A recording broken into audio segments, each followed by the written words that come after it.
Good morning. Ngasi thangju numit ko thangju numit ki card ki message yengase thangju numit ahambada akhoi number ko thangju gi number se thangju number se 93 lere aduga color dana black natraga purple gumba kai gumba maina shena bibe ko ngasi se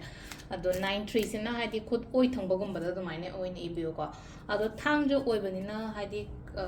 yum gi cleansing kari kra adumba mayam loina tobiro ko ma तो card अहम खतम होपचरगे card number 1 card number 2 card number 3 को अमा खनबिरसे को card number 1 consider card number 2 consider नत्रगा card number 3 consider को अमा खलसे अदुगा ngasi gi oina timing afaba so happy gi ngase ko ngasi gi oina timing afaba kai kai leke habado aduga amana chak thongbada khoina hapa yabase cheng shubada ko acha thau gumba kai gumba dumaina happy be ai ko khata drop ama kai ama natraga thoiding amuba gumba ado sile khoi card home se card number 1 khan bangai gi ngase ko ngasi gi oina card number 1 se tabak katang tabak khara yamba yai ko ngasi se ko tabak khara yamba yai ai gi oina ado hadi sida su lai ko hadi lai shu tami ba satra ngai gi oina haraga su lai yam pa bo khopa limit kumba oiba thabai khang to ba mi ngai gi oina haraga su thabak yamna shuba nomba khotpa limit oina oi ko ado sumai toroga lai ko aduga khoi gi crystals na haraga sulemani gumba kai gumba sibiba protection gi crystal ko ngasai hadi thang ju oina ko thang ja se apaina sule kaino amu ma chu gumba kai gumba ma haina ko ado hai yaraga di hadi khoi gi sulemani gumba kai gumba na crystals leiraga dum sibiu ko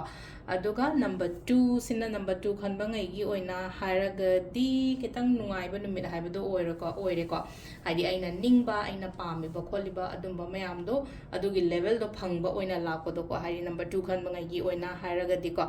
aduga sidana koina use to boya ba kaino haraga na citrine natraga ko ye kaino yellow topaz kumba kai umba maina shibi be ko no gi so akoina crystals kumba kai kumba jum suggest to ko pa yai na ko